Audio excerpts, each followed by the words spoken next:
बेंगलुरु में 17 और 18 जुलाई को 2 दिन चली विपक्ष की मीटिंग में कुछ हासिल हुआ तो वो है गठबंधन का नया नाम इंडिया, यानी कि Indian national development inclusive alliance. सबसे बड़ा सवाल ये रहा कि 2024 लोकसभा चुनाव में मोदी के सामने कौन होगा, इसे लीड कौन करेगा, अभी ये तय नहीं है।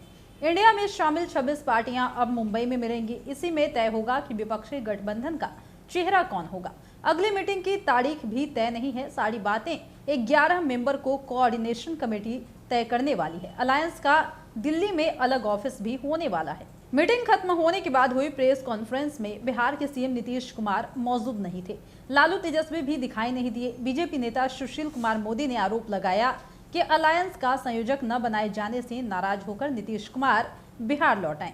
हालांकि नीतीश की पार्टी के अध्यक्ष ललन सिंह ने नाराजगी की खबरों को गलत बताया। हालांकि संकेत मिल गए हैं कि अलायंस में एकता बनाए रखना सबसे बड़ी चुनौती होगी। इससे पहले अलायंस का नाम इंडिया रखने पर भी नीतीश राजी नहीं थे। उन्होंने कहा भी कि ये देश का नाम है, क्या ये नाम किसी पार्टी को दे सकते हैं। नए गठबंधन के लीडर के अलावा भी कई चीजों पर सहमति बनानी है, जैसे कि सीट शेयरिंग, कॉमन कैंडिडेट, विधानसभा चुनाव में आपसी तालमेल और रीजनल पार्टियों की महत्वाकांक्षाएं। फिर प्रधानमंत्री पद के दावेदारों की लिस्ट भी लंबी है।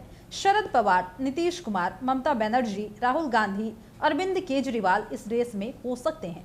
हालांकि राहुल गांधी इंडिया अलायंस को लीड करने से पीछे हट चुके हैं। अलायंस के केंद्र में कांग्रेस ही है। सबसे बड़ी पार्टी होने की वजह से छोटे दलों को संभाले रखना उसी की जिम्मेदारी है।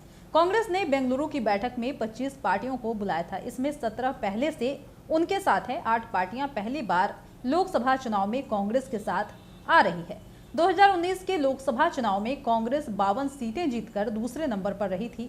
डीएमके 24, टीएमसी 23 सीटों के साथ तीसरे और चौथे नंबर पर रही। शिवसेना के पास 19 और जदयू के 16 सांसद थे। इसमें से डीएमके, टीएमसी, जदयू और शिवसेना का एक धड़ा इंडिया अलायंस का हिस्सा है, यानी इसके लिए कांग्रेस को अपनी सीटें छोड़नी होंगी। सबसे बड़ा खतरा है कि कांग्रेस रीजनल पार्टियों और नेताओं को अपनी बराबरी पर खड़ा कर देगी। मई में कांग्रेस ने कर्नाटक में 135 सीटें जीतकर बहुमत की सरकार बनाई थी। तब पश्चिम बंगाल की मुख्यमंत्री ममता बनर्जी ने कहा था, कांग्रेस जहां मजबूत है वहां लड़े, हम उसका समर्थन करेंगे। इसमें कुछ गलत नहीं है, लेकिन उसे भी दूसरे दलों का समर्थन करना पड़ेगा।